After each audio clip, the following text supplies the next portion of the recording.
All right, join me now is Dr. Basima. The moment is here, folks. I have my glucose monitor on right there. Okay, we showed you Did you see me getting it done, doctor? Did you see the video? Oh, you got yours. I got mine. Did you see the video? Yeah, I see that. Did you see the video? You are twins. I did not see your video. No, show me your video. Do you have the video, Logan? Oh, he'll have to grab it. So he'll grab it. Hey, you know what's really interesting? I have a doctor that lives across the street from me. He's like I don't know, internal medicine or something.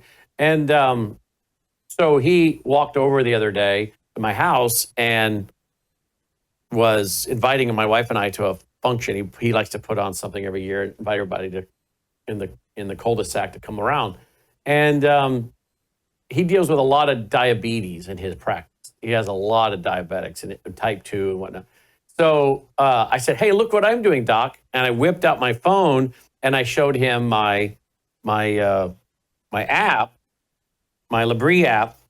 And literally he goes and shows me his. And I'm like, oh, you're wearing one as well? He said, oh, yeah. He said, every American should wear one of these for 2 weeks. Every American should wear one for 2 weeks. That was his thought. Now, my wife asked me this week, why are you doing this? Why are you doing this? And I said, I think it's to show how your diet impacts your blood sugar, which impacts inflammation, and so many other things are tied to inflammation. And she said, if I want to live a long life, I have to be aware of this and knock out the Welch's grape juice and Sprite mixed with orange juice and this kind of thing, or I'm going to have a shortened life. Is that the right answer? That is correct. There is, glucose acts like a toxin when it's in our bloodstream. So when we have glucose just floating around in our bloodstream, it's not just doing nothing. So if this is our bloodstream and we have all these, red blood cells, I'll just give you an example of what it does to, this is your bloodstream and these are little red blood cells here. Mm-hmm. These red blood cells have a protein on them called hemoglobin. The hemoglobin protein is glycated by glucose. So literally this little protein, glucose will attach to it and form something that is now glycated, or something that can actually react with certain receptors in your body. This is when protein plus glucose combine, they form something called an advanced glycated end product. The act of glycation is an extremely inflammatory process. And the places that it particularly affects that really, really bother me a lot, because this is the diseases I see and have to deal with a lot, are the places where the receptors for these advanced glycated end products, we abbreviate those ages, we call them ages. It's ironic that they age us, but they're not called that because of that. They're abbreviated advanced glycated end products, age. These ages bind to receptors that we abbreviate RAGE, receptors for advanced glycated end products.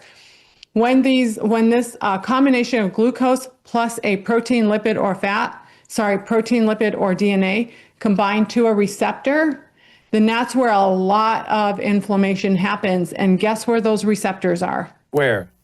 I mean, they're in a lot of places, but the places that bother me the most is the immune cells. So everywhere in your body you have immune cells, your neurons.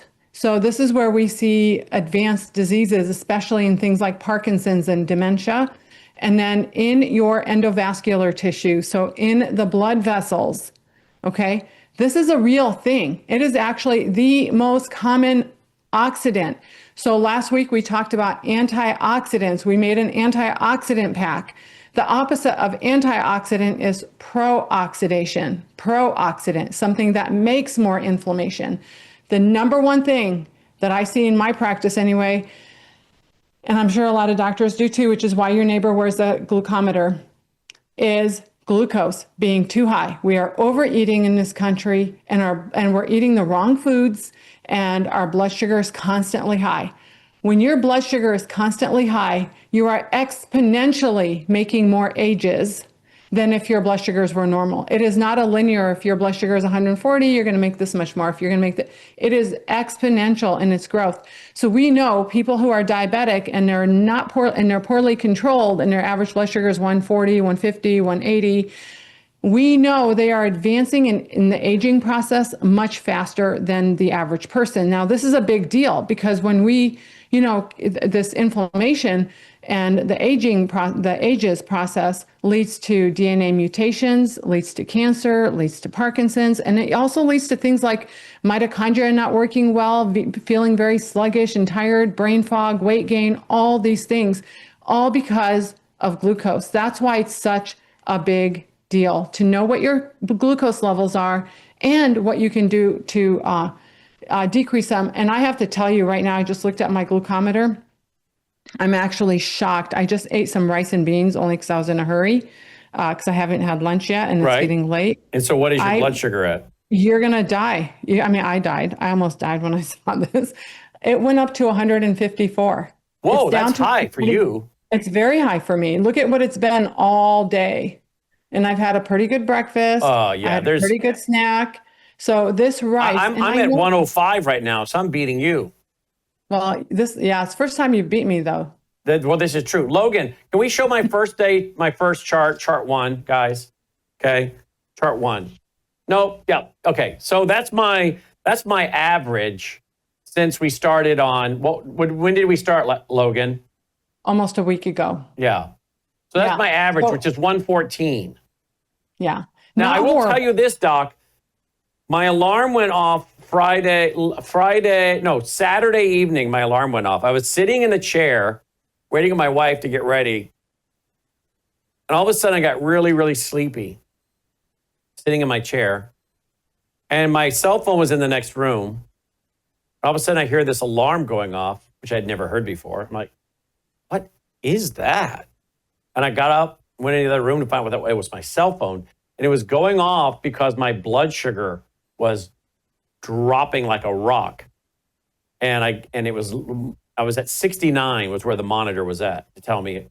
Now, is that why I was getting sleepy?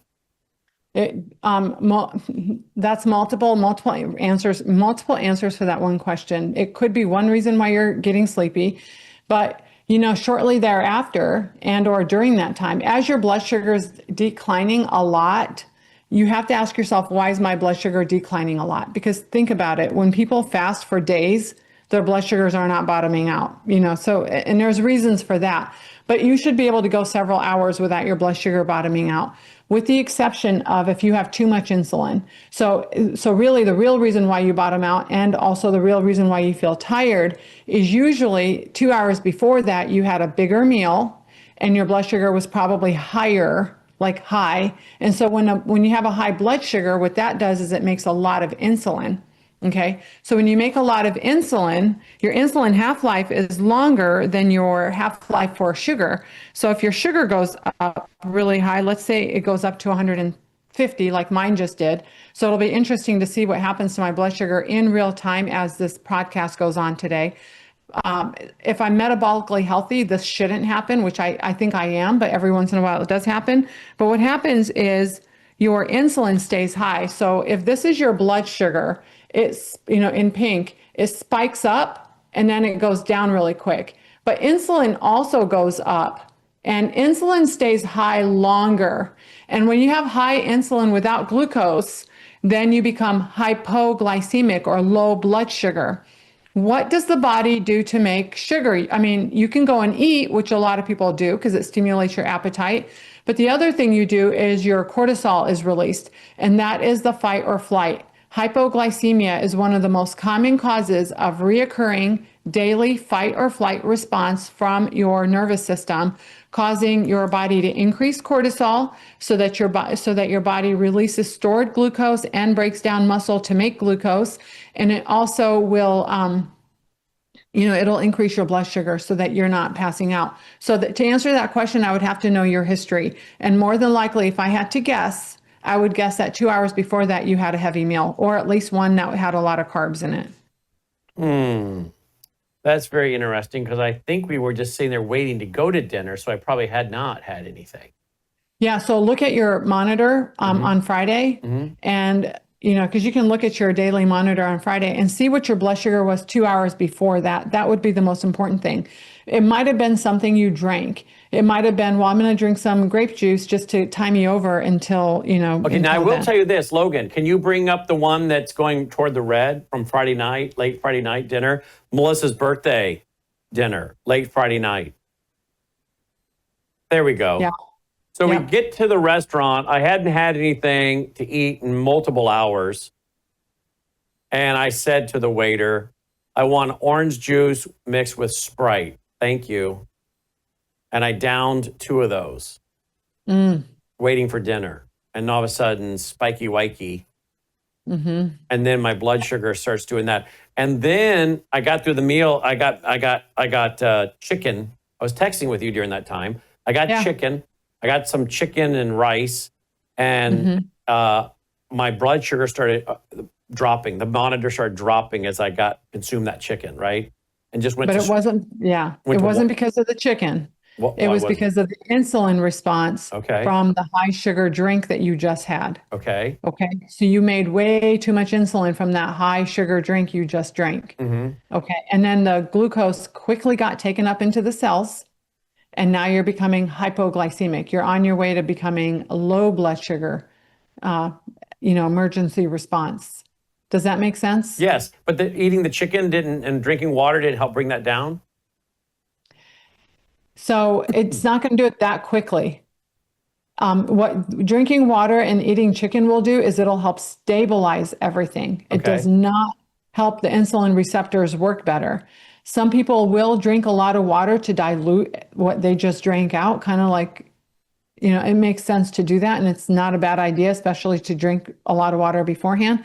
But that's not necessarily what is going to bring a normal functioning pancreas, which you have, because we know you have a normal functioning pancreas because you're able to make insulin. You're going to make a little extra because your blood sugar shot way up there. So you're going to need a lot of insulin to get that glucose into a cell. And so again, the half-life of glucose is about an hour and a half-ish. The half-life of insulin is longer than that. And so insulin is going to be in your blood longer, and therefore you are going to create a situation where your glucose, say it was 150, after it drops down to a certain number, say 90, your insulin doesn't just churn off. It doesn't just go away. It's still in your blood working, getting the glucose into cells, and now you're going to risk becoming hypoglycemic. Now, we were at dinner with Melissa and I for her birthday, and Logan and his girlfriend, and she kept seeing me monitoring my blood and talking about it, And actually, we sat there for 25 minutes without any service. The waiter, who we know and have known for years, the kids grew up with him. Somehow, you guys all know him. Everybody in Memphis seems to know everybody. I finally waved over a manager, and I said, "Look at my blood sugar." I said, "I got to have something quickly." And of course, she panicked and "What do you need?" I said orange juice and Sprite to start with. And so she ran off to get it. And of course, they were all laughing because they're watching me use my monitor now. And this dear lady's freaking out. I later explained to her that it's just a test. Don't worry. She's like, "Oh, sweetheart, you had me all worried. You're going to have a medical emergency." But anyway, my blood sugar spikes. I have my dinner, and it's up there because of the 2 Sprites mixed with orange juice. And I didn't order it. The waiter knows us. And so he said, "Oh, I brought you guys a birthday cake, and it was a chocolate mousse." Okay. So I had to have a couple samples. I couldn't hurt his, a couple spoonfuls. I couldn't hurt his feelings. And my blood sugar's going up, right? Logan's girlfriend says, "This is fun. Why don't you eat about half of that? Let's see what it does to you." And I'm like, Oh my God. "No, sweetheart, not happening." So anyway, she thought it was a fun game, which she's in the medical profession, but she wanted to see Mr. B, see how high Mr. B could get it. I'm like, "No, and not happening." So anyway, we went to dinner the next day somewhere for lunch, and I pulled up my glucose monitor. She said, "Are we really going to do this for a second meal?" And she took my phone from me for the rest of the meal. But anyway, it's turned into a fun game, for me at least. So it is kind of entertaining. And the doctor across the street was, man, he had to quickly show me his app and that he's got his mantra. Logan, show my next one. What else you got there? It's almost like a video game, folks. Now, what day, does it say what day that is, Logan?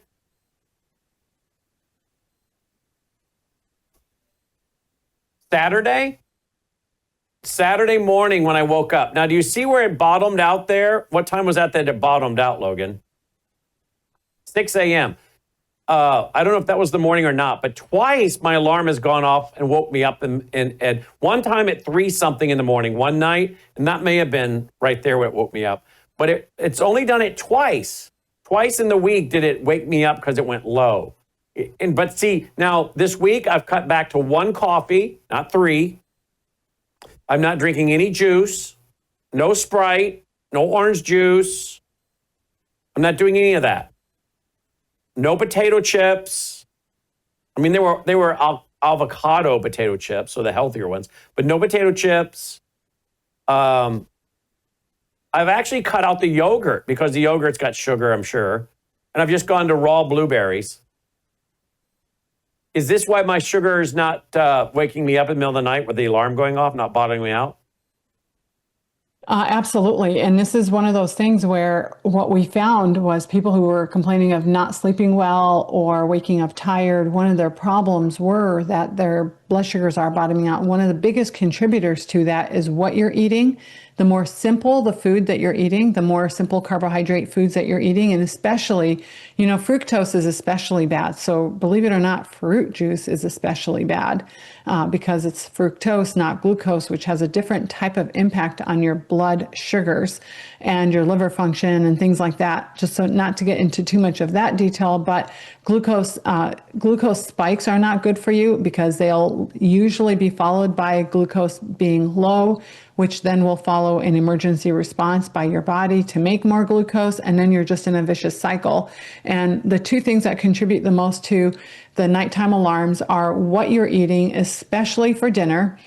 Like we had talked about eating just chicken, sauce on the side. If you have to use a little bit of the sauce, that's fine. You can't control what's in the sauce. Usually it's bad for you, inflammatory oils and some kind of sugars a lot of times. And then also we talked about vegetables. So for dinner, just sticking with the basics of, non-starchy vegetables and a protein, and leaving the carbohydrates more for earlier in the day when your body can actually use the carbohydrates differently than it does at night. If you're worried about nighttime blood sugar drops, which, of course, then you wake up. And for women, especially perimenopausal women, they'll have night sweats and hot flashes because it'll actually, the stress response will actually trigger that, which that's one of my first line treatments for treating perimenopausal women who are having hot flashes. Is just a better diet, especially at nighttime. And then the second thing is not starting your fast right after dinner, minimum of 3 hours before you go to bed. But fasting is a really good thing to do. I drew a little table for you. I used to have a whiteboard behind me, but I don't anymore, unfortunately. But I drew a table for you. Can I just show you this? Yeah, go to full screen on her. Just to have just to appreciate the impact of oxidative stress, not just on blood sugar, but on overall health. So I kind of drew this table because really what we're talking about is oxidation stress, oxidative stress. In other words, what causes free radicals or unstable radicals. For example, a stable radical like oxygen, O2, is like me standing on a Bosu ball with 2 feet, and I'm much more stable. An unstable molecule, like if oxygen donates one of its electrons and now it's unstable because it only has 1 electron, it's like me standing on a Bosu ball with just 1 foot. I'm a lot less stable, so I'm causing a lot more damage. So I just wrote sort of on the 2 sides here. On this side, all the things that promote oxidation, and on this side, all the things that decrease oxidation. And of course, in pink here, I wrote all the things that oxidative stress can cause, including, what my patients worry about, the neurological, neurodegenerative diseases like Parkinson's, cancers, coronary artery disease, endothelial dysfunction, hypertension, all that stuff. If we have a lot more of the stuff here than we do here, then we're in trouble. And, as you can see, diet is on top here. And I'd like to talk a little bit about that if you would like. Yeah. But first, let me say the first night it woke me up at 3:17, I think it was, a.m. Yeah. and it's crashing. I'm thinking, oh, okay. So my response was to go and eat an apple. Wrong, I found out from Dr. Basima. So I text you the next day. You're like, no, just go back to sleep, right? That's right, because your body's taking care of it. For all these years, you've probably been bottoming out, and you bottom out a lot more on the days that you eat more sugar, and you'll bottom out at night. You probably wake up, toss and churn, sort of not feel good at 3 o'clock in the morning, but then it passes, and then your body takes care of itself. Otherwise, you would have been dead. That goes back to that hormone hierarchy.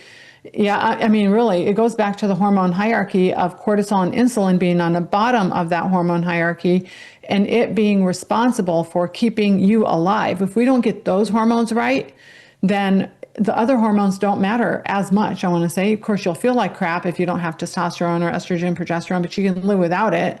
But you can't Thomas, live you without know what it. it's like not to have testosterone, don't you, buddy? What's it like? Just talking to one of the guys in the control room. He's kind of our Pat from Saturday Night Live. Thomas will have to look that up. He doesn't even know what I'm talking about. That you do. You remember, don't you, Dr. Basima? Yes, poor guy. She's saying, poor guy. Thomas, if I didn't like you, I wouldn't pick on you.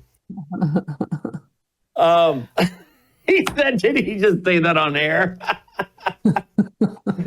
Well, you can probably edit it out, right? No, we're live. So Oh, wow. Okay. That's extra. Where was I going with that? So the next night, I just let it go. I just went back to sleep.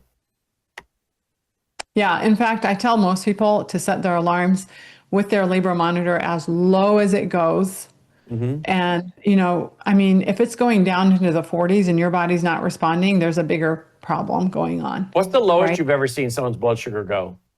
I've seen it into the 40s. And what happens? Usually, They have to go to the hospital for that? well, no, but they're getting sick because the body's SOS response is even bigger. So now they're throwing up and they're feeling, I mean, it can literally make you vomit if you're dipping down too low and you don't have a lot of resilience.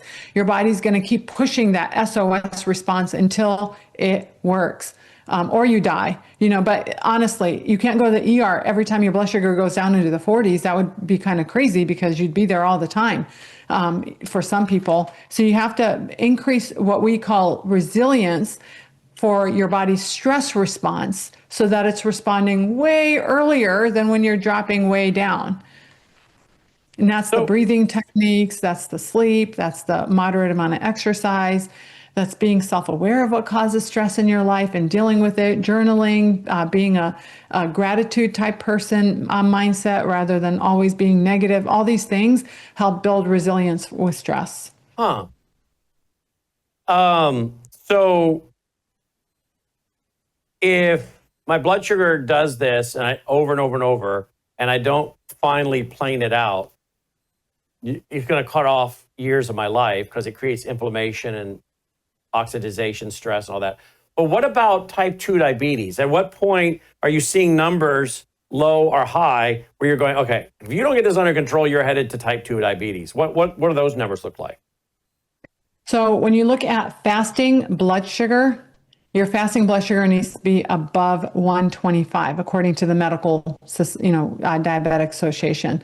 So a fasting blood sugar of 125. So like, for example, this morning, my fasting blood sugar was 86. That's perfect.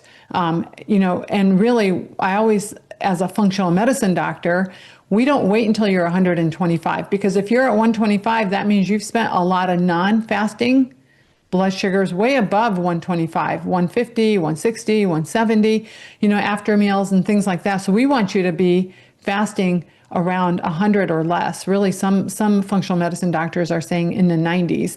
My fasting blood sugar is in the 90s, 80s or 90s, which is good. Now, your average all day long blood sugar should be, dancing around high 90s or about 100, 102, something like that. My average all day blood sugar is 94. Yours, I believe, is 114, which isn't bad for somebody who was drinking juice. Honestly, I expected it to be higher. But what we would say is you probably have some degree of insulin resistant, which is a pre-diabetic state. So the way I treat my patients is blood sugars that are fasting between 100 and 125. I say you are pre-diabetic, or sometimes I'll say you're pre-diabetic. Like, let's get it under control now while your pancreas is still working and still able to make insulin. So we really hone in on a clean diet at that point. So you and think I'm pre-diabetic right now? I think you're sort of pre-diabetic. Your blood sugars certainly are. I mean, that's pretty high in the 200s. That's pretty high for something, for just that drink. And my grandfather was type 2 diabetes. yeah, there's definitely a genetic predisposition. I am definitely genetically predestined to get it. So therefore, I'm doing everything opposite of it so I don't ever get it, because the disease acceleration, especially with the arteries in your heart and coronary artery disease and heart attacks and strokes, is significantly increased in a diabetic compared to a non-diabetic. What a lot of people don't know is in that pre-diabetic state is when a lot of the neuropathies and other things are starting to develop. So a lot of diabetics end up getting numbness and burning sensation in their fingertips and in their toes. A lot of that damage is being done when you're sort of in that pre-diabetic and very early diabetic state. It's not being done when your blood sugar is 250. It's already been being done for the past several years at that lower state. So really, this is not a good situation to be in, because once those nerves and arteries are damaged, you cannot ever rebuild them back. Now, there are certain supplements and things like that that you can do that really do help, like alpha lipoic acid, high doses of B12, thiamine, things like that. But I have had diabetics where I have tried everything, red light therapy, just everything. But those nerves, their fingers and their toes are burning. They feel like they're on fire. This is the time, Brandon, to do something about it, not later. And this is the time for me to do something about it, because I did some genetic studies on myself to prove I was high risk for diabetes, not to mention I have a significant family history. But I decided this is not okay with me to keep going down this road. So I have to be really, really careful with the sugars I put into my body. So definitely important. Do we have another one of my charts, Logan? Which one? When was that, Logan? We already saw that one. Okay, we saw that one already? All right. Do you have the video of me getting, your video of me getting the thing put on? Can I just say, Yeah. Can I just say something while you're looking for that? Number one is people who want to make a change, you don't have to be perfect. Just choose one or two things like you did. You chose to give up those sugary drinks, which you didn't realize were affecting you in a bad way, I believe. I thought Sprite. Just a little bitty miniature Sprite, half of one here and there. I wouldn't even drink the whole thing. Some Sprite mixed with orange juice. How bad can that be for you? I thought, really? Welch's grape juice. We take it for communion. Yeah. And so then that's the thing is juice. You think, ooh, fruit are good for us. Fruit without the fiber is not good for us because our blood sugars spike too much. So we want to eat the fruit with the fiber in it. So I want to just make sure we don't have to be perfect. We just have to have a trajectory towards improving and just doing one little thing different every week or every month or whatever it is for you. Drinking more water, drinking 3 quarts of water, drinking herbal green teas, which are natural antioxidants, and your water, and giving up the, extra caffeine. I don't mind if you drink 1 or 2 cups, not, huge mugs, but just cups, 1 or 2 cups of coffee in the morning. I'm not, I don't really care unless you have a cardiovascular reason to not do it. I don't really care. But what I also wanted to say is we're not making blanketed statements for everyone to follow. Just like when there's certain doctors that say fasting is horrible. And then literally you turn on another podcaster and it's an amazing doctor also who says fasting is great. And you're like, well, what do I do? Do I fast or not fast? And the details the answer is in the details. And the details are, for example, with fasting, you want to start fasting after dinner and you want to eat with your circadian rhythm. It makes most sense hormonally. Now, if we're talking about something else, we're talking about, I can't even think of a reason not to fast after dinner, honestly. But for some people that want to fast 18 or 20 hours a day, that might be fine for you, but it might not be fine for someone else who's in adrenal fatigue and doesn't have resilience to do that. They shouldn't be fasting 18 or 20 hours if they're already stressed out all the time. Right. So we have to think about this in terms of generalities when we're talking about all of these recommendations and treatments and everything else. I just don't want people to feel like they're in this little box and this is how it is because this doctor said it. It's not how it is. Each individual person should be treated as an individual, and you should find things out for yourself. Mm-hmm. Now, people are going to be wondering, how do they get a freestyle Labrie? They just ask their doctor for it, and it's $75. If your insurance will pay for sometimes it's only $35. My goodness, if you're diabetic, you should get that paid for. You know what I'm saying? You should have one all the time.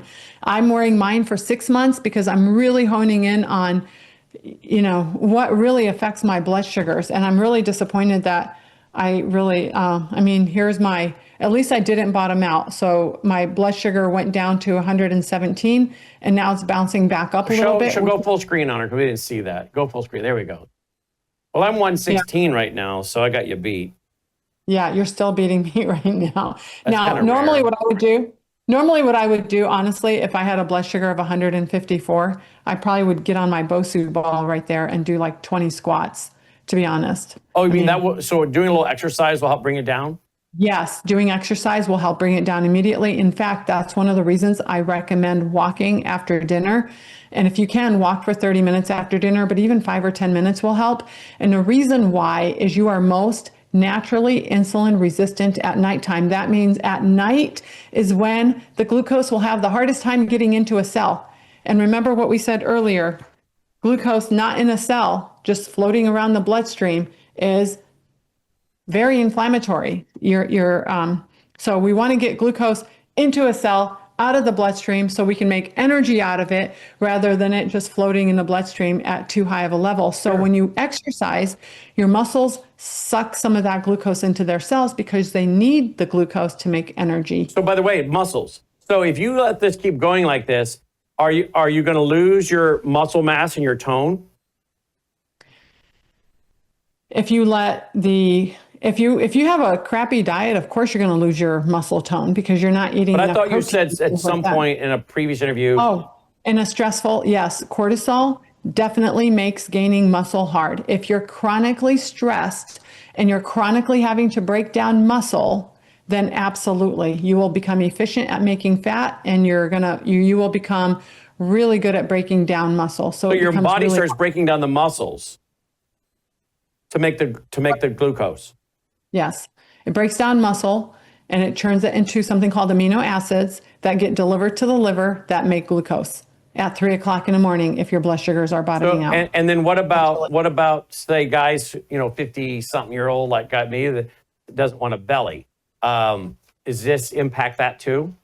100%. It impacts belly fat, which is why so many women, especially, and men as they get older, when we start going through menopause and menopause. Well, I don't go through that. Okay, the menopause, my wife says I go through that, but I don't know.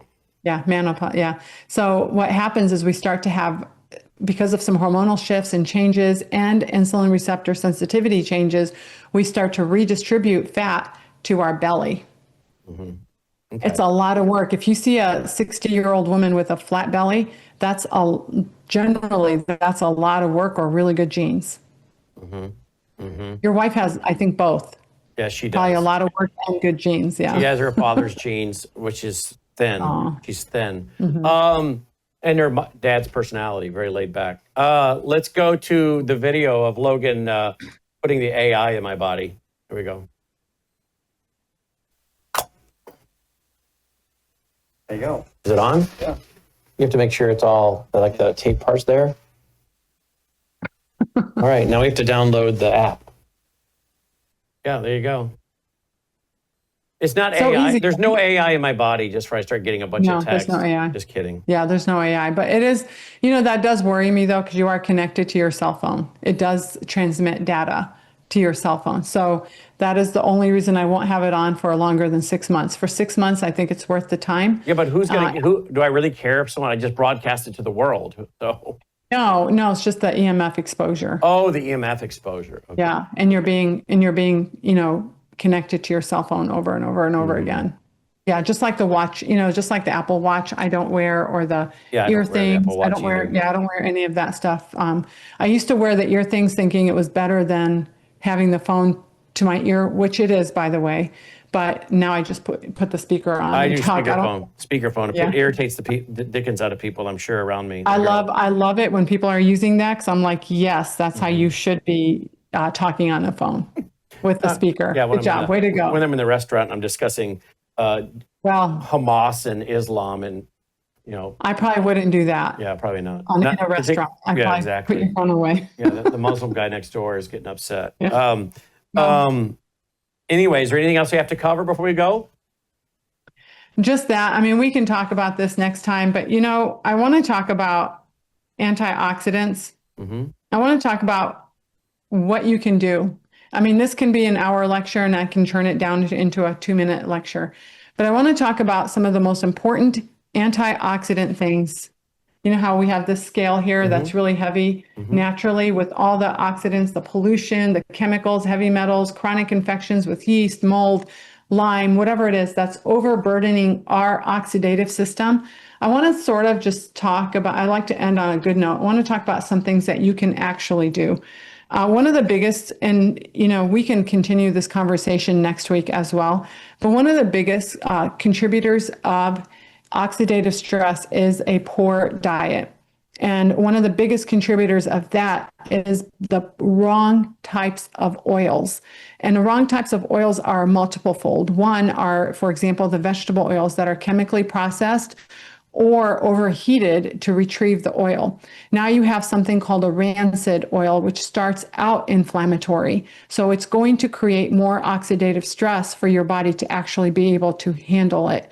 Not to mention the higher concentration of chemicals in that oil, whether it's being chemically stripped or also the chemicals that are sprayed on corn and soybeans and cottonseed and all these other oils that we use, like glyphosate. So now you're having a higher concentration of that. So really understanding macronutrients. Macronutrients are the 3 big things that all food is made out of: proteins, fats, and carbohydrates. So specifically with fats, focusing on your monounsaturated fats, increasing your olive oil and avocado, your omega-3 fats, which are your fish, flaxseed, hemp seed, and walnuts and chia seeds, and also focusing on making sure they're fresh and in bottles that are dark, in small batches, first pass olive press, things like that. All those little things really matter. I generally don't cook on a stovetop with my oils because heat disrupts the chemical bonds in oil. So now you're turning an oil from being healthy to being potentially unhealthy if the oil gets too hot. It's too hot because it starts, quote, burning. And a lot of us will still eat it because we're, cooking our steak on a stove and we're burning the oil. You can definitely use higher temperature oils, but like for example, a higher temperature avocado oil, but unfortunately it's a processed oil versus a natural olive oil. So, which increases its burning potential. So there's all sorts of little things. Just eating food in their most natural form is best. With carbohydrates, making sure you're getting every color of the rainbow every day. I always talk to my patients about eating the rainbow. So all the purples, the reds, the greens, they have something.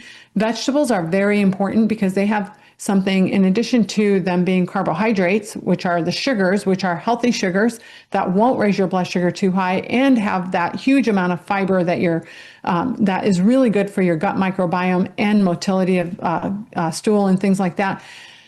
But they have a high concentration of what I call the MVPs in your food, the minerals, vitamins, and phytonutrients that are essential. And, I don't know if you know what antioxidants do in your body. Do you know what antioxidants do in your body, Brandon? No, I just know they're not good. Sorry, antioxidants. I know that, let me think about it. I know the antioxidants are good to take on the free radicals, right? But the antioxidants are good to take on the free radicals.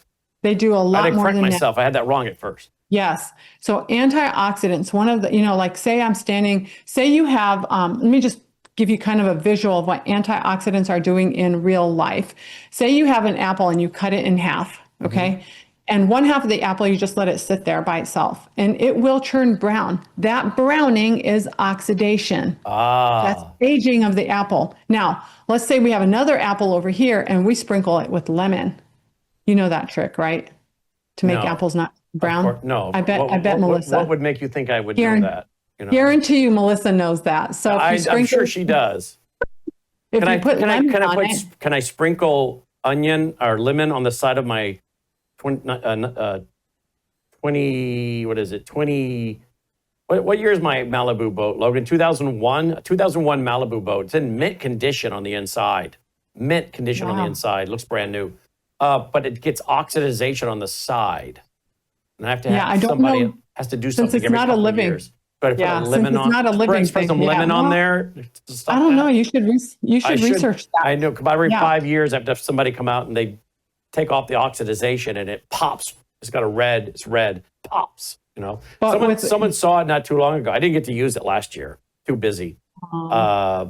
And somebody saw it though and said, wow, that's a beautiful boat. That's got to be fairly new. I said, no, 2001. I take care of my Oh stuff. my goodness. Yeah, That's like 23 years old, 24 Right. years I take old. care. Yeah. Wow. I take care of my boat Wow. with tender That's care, awesome. just like I take care of my wife, Logan. You can tell a lot by a man, by the way, he takes care of his boat and his wife. But anyway, I digress. Keep going. So lemon on apple Yeah, to so keep if it you- from browning.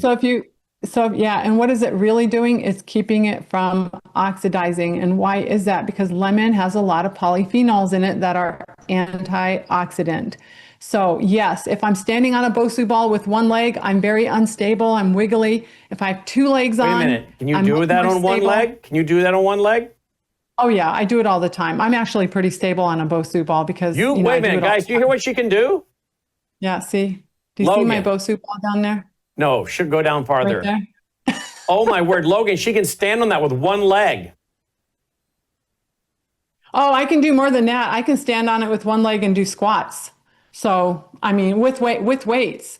I mean, listen, I'm Aren't you serious afraid you're about going to fall and have a concussion? No, I'm serious Logan, are about you my hearing health, this? but I She's didn't like- start that. Yeah. I can send you a video of my workout if you want. I Wow. actually do something at Lifetime called Ultra Fit, and that's what we do. We do the Bosu ball. They We have even people use- standing on both the balls on one leg? Mm-hmm. And the we whole do class can RDLs do with this? one. I mean, there's some that are better than others, especially if you've been doing it for a long time. You're much This must better be a at. pretty fit class. I mean, it's pretty fit. I mean, I Yeah, don't would see some say. chick that's like, Well, I'll tell you what, Tina's not going to be doing that class. ouch, ouch, ouch. She knows she's not going to be doing that class. Ouch. She likes to walk. She likes to walk and hike. Poor So Tina. yes. Ouch, Tina, his sister. That's Tina from Tina Worldview and- Talk, for those who don't know, they're sisters, you know. Ouch. I can say that because she's my sister. That's but true. hey, you know what? I'm not going to pick on Tom, so we're good. I think we're On who? good. Tom? On Tom. Is that who you're? Thomas? Tom in the Yes. control room. She's not picking on Thomas. Oh, if you met him, you'd pick on him. That's the only Okay. way to deal with him. So one of the things antioxidants do is they stabilize molecule. You're right. They are natural electron donors. The other thing they do is they can affect your genes. They can affect your DNA by increasing something called NRF2. NRF2 is what makes all the anti-inflammatory things which stabilize. Not only that, but it can actually kick into high gear your body's defense mechanism, including turning on the master defense mechanism antioxidant, which is of course the glutathione. It actually churns up the volume on that. So using antioxidants. That's my glutathione naturally- I take every day right there. Yeah, that's right. And so making your own also 24/7 whenever you need it, very important. And that's why antioxidants are so important. But not only that, they also churn down the pro-inflammation pathways. Again, genetically, they are affecting you genetically. Foods that you're eating and putting into your body that are rich in antioxidants are doing that. They're churning down the inflammation. In fact, one of the supplements we had to put in our antioxidant pack is broccoli and sulforaphane. And that is one of the most potent molecules that does that, churning down the inflammation and churning, up the anti-inflammation. We also put turmeric in there, which also does that. Turmeric also does another thing, which is really helps make the mitochondria work better, which is your powerhouse, your energy maker. So your diet is so vital. And I think we should probably, this is a lot of information. I think maybe next time we really pick up on maybe this graph and go through everything that people can do to really help decrease oxidation. It's not just, if you don't have diet right, I don't want you taking the supplements, to be honest.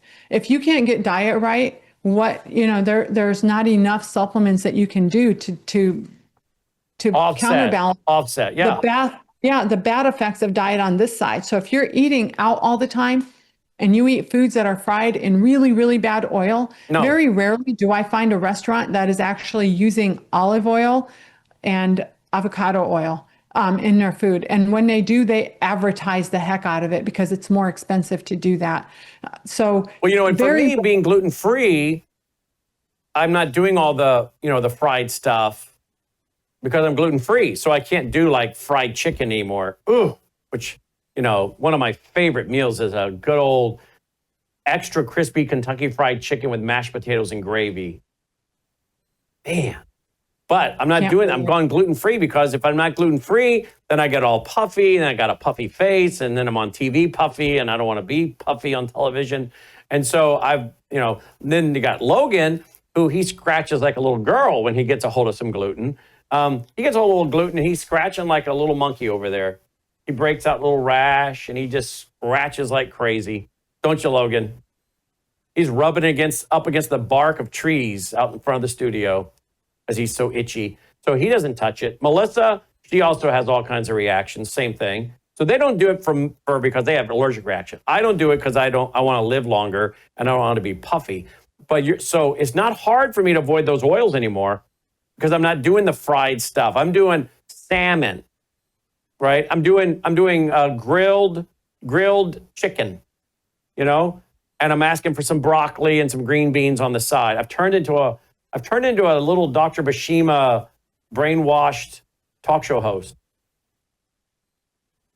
Brandon, I have a question for you. Oh boy, this is just a general question because my life mission, my reason for being on here is to educate and make it where it's understandable. Right. And, I'm not everyone's doctor. I can't be everyone's doctor, but I can definitely, talk to a lot of people through this type of media. I'm just curious, has your life changed in terms of your overall health since we started talking? Well, yes, I have more energy. And I can do things now, which now I sound like I was weak before, but I'll be honest. Logan can testify to this. Middle of May. When did we go to Washington, D.C., Logan? It was May. Was it like the middle of May? Okay, we were walking up and down the stairs at the U.S. Capitol. There's a lot of stairs at the U.S. Capitol, and I'm talking also inside. And I was having to stop halfway up the stairs to catch my breath. Are you laughing at that, Logan? And I just happened to stop halfway up the stairs to catch my breath. Now, I don't take elevators. I haven't ridden an elevator since 1988. I hate elevators. And for people mock me, neither does the great Richard Foster, or David Foster. Richard Foster, bad. No, David Foster, the piano man, the hit maker, David Foster, who orchestrated so many of the classic soundtracks of our life, Whitney Houston, Chicago, that David Foster. He doesn't ride elevators either. So we both have our reasons. So I'm taking the stairs and Logan and Melissa are taking the elevators and they're watching me come up the steps and I'm stopping halfway to catch my breath. And they're like, why are you stopped? I'm like, I'm out of breath. Thank you. Well, I am now able to move stuff up and down the stairs, and I was moving stuff up and down the stairs today, and I wasn't getting out of breath like I was before. And I was carrying stuff, whereas before it was just me going up and down the stairs. And I'm not talking like 6 stairs. I'm talking U.S. Capitol, these stairs are wind on up. But I'm able to now do more strenuous exercises without being winded. I'm also developing. My wife noticed. She said I was working in the yard. That you're toning back up again. Your muscles are toning back up again. So I sleep better. I'm not as winded when I do physical exercise. I'm toning up better, and I'm more regular. I'm more regular. Oh, that's that's awesome. That's really. I mean, that's you want to amazing. go? You want to go any further than that? No, that's really that's my goal. Is that And what I you hope expect? that- By the way. I do expect that. And I do expect people to start picking and choosing for themselves what's most important. For example, just drinking more water and making that a goal for a month and not doing everything all at one time. The supplements are there to help you when you need them, but doing one little thing at a time and being consistent with it. I think for you, probably giving up the gluten was probably one of the biggest things, which, unfortunately causes a lot of inflammation in a lot of people. And that's kind of a really big deal. I can guarantee your blood sugars probably would have been higher had you not been doing that. And hopefully now giving up juices will also, this is where I think you're going to start to notice the next big thing is that you're going to lose the dips in the afternoon, the fatigue in the afternoon. When your blood sugar starts staying more stable, you don't get that 2 or 3 o'clock afternoon, I got to take a nap feel, which sometimes people get very frequently and they don't realize it's a blood sugar Are you effect. kidding? Almost every afternoon at 3 o'clock, I felt that way. Prior So to all hopefully- this. I don't feel that Yeah, way hope- now. Yeah, it's amazing. I'm at 117 right now. Let me see what I am. Da, da, da, da. You still have me beat. That rice really did a number on me. And I know that. I know rice doesn't agree with me, which is why I eat a lot of vegetables with it. I just didn't have time to make my whole big salad with my rice and beans today. So, yeah. Well, I think I beat you the rest of the day though, right? I beat you all day until I had my Oh, look, lunch you're ready. like a flat line on an EKG. I am. No, I am, and this is the one time a flat line is good. So Yeah. Well, you can see that mine started going down at about 6 a.m. It was headed down toward that 69 again, where the alarm would go off. Yeah. And then when I got up at 7:30, you can see I had my coffee and it spiked. And then it comes back down and levels out until I had, I don't know what I did. I don't know what I did around. yeah. Are you sleeping better and getting up to go pee less? Yes.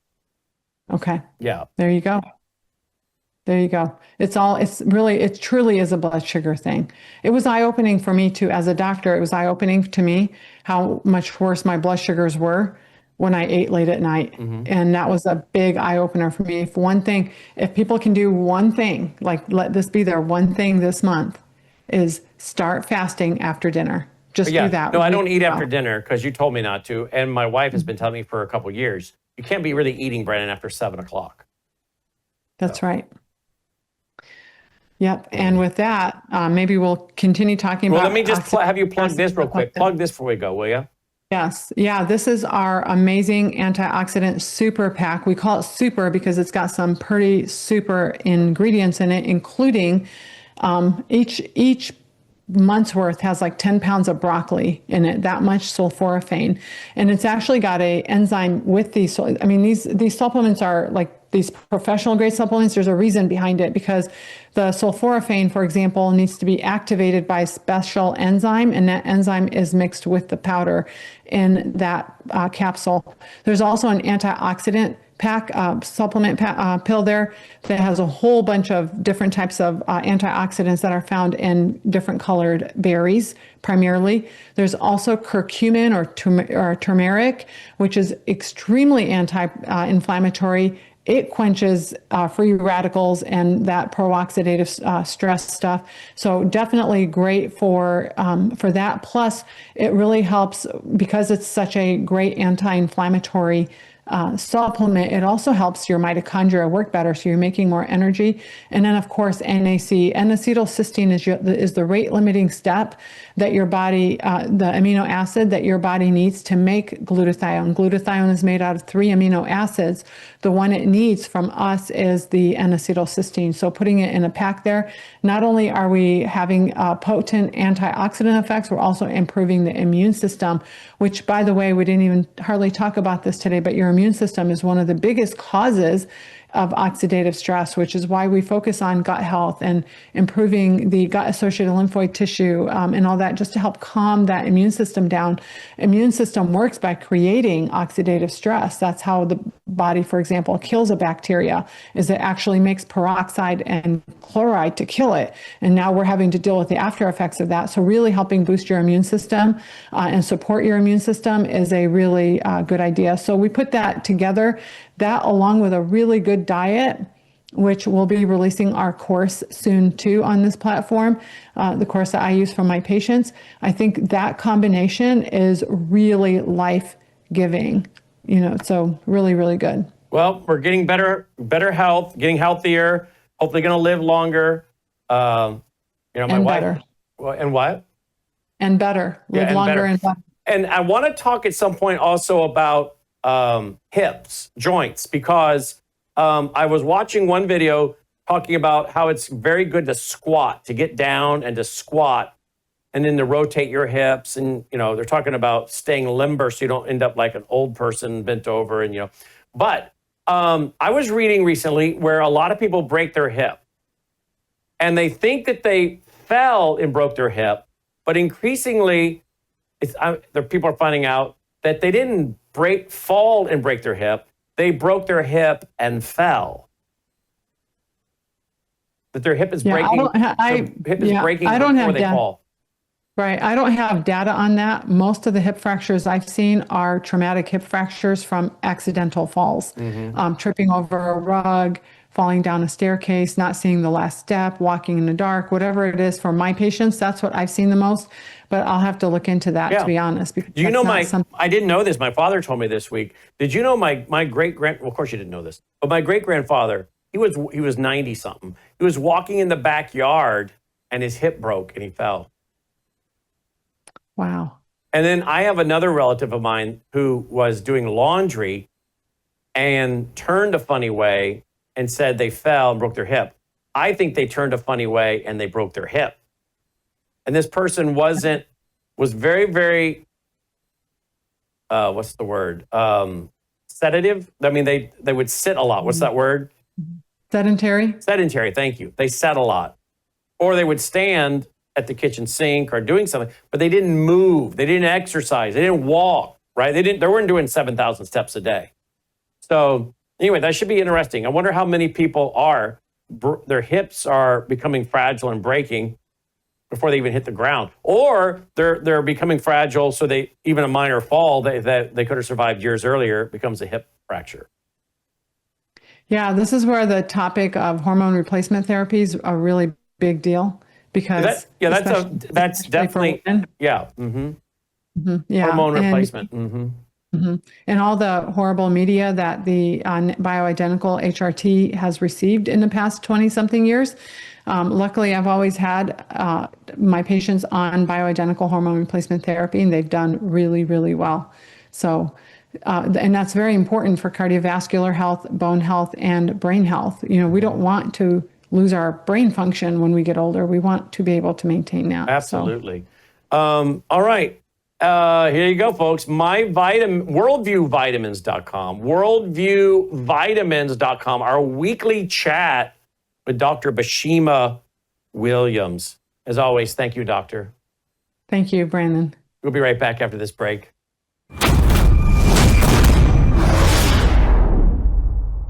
Hello, I'm Brandon House. Would you like to gain access to over 20 years of my radio shows, TV shows, my books? I've written 15 books, and most of those books are ebooks now. And we have conference DVDs, conferences where we filmed our conferences at the Ozarks, literally starting 20 years ago. It's all available in our archived vault. All you have to do is go to worldviewtube.com/vault, worldviewtube.com/vault, and for a reasonable monthly fee, you gain access to over 20 years of Christian worldview programming, news, information, books, documentaries, and a powerful search engine. And folks, it's a great way not only to educate yourself, equip yourself, but it's a big way that you can help fund our continuation as a broadcast network. Please check it out. worldviewtube.com/vault, worldviewtube.com/vault, and help us continue pushing out a Christian worldview.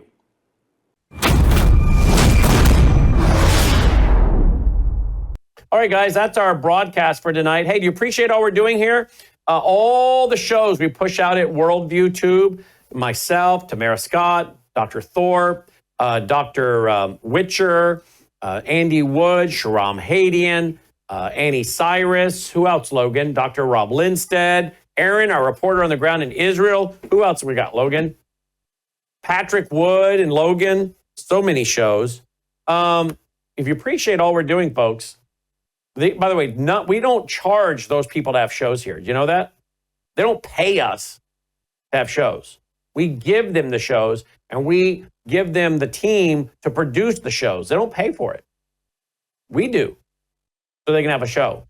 So if you appreciate all their shows, we're the ones producing it. We're the ones paying for the production and the bandwidth. So thank you for helping us keep all of our broadcasters on and going 24/7 with your contribution. WorldviewFoundation.com. You're still under the desk, aren't you, Dolly?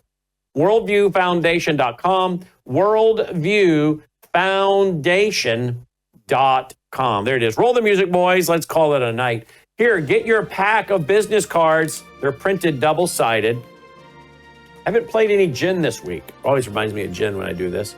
And get your pack. They're double-sided printed, and pass them out. A stack of 20. Pass them out to your family and friends and tell them about Worldview Tube. You can even give them to a waiter or waitress, or somebody go get your oil change. Give it to the guy changing your oil. You run into people in the grocery store standing in line talking. You think they might enjoy a network like ours? Give them a card. They're free. WorldviewStore.com. WorldviewStore.com. Hey, thanks again for watching and for supporting and for praying. Till next time, I'm Brandon House. May God save America. Take care.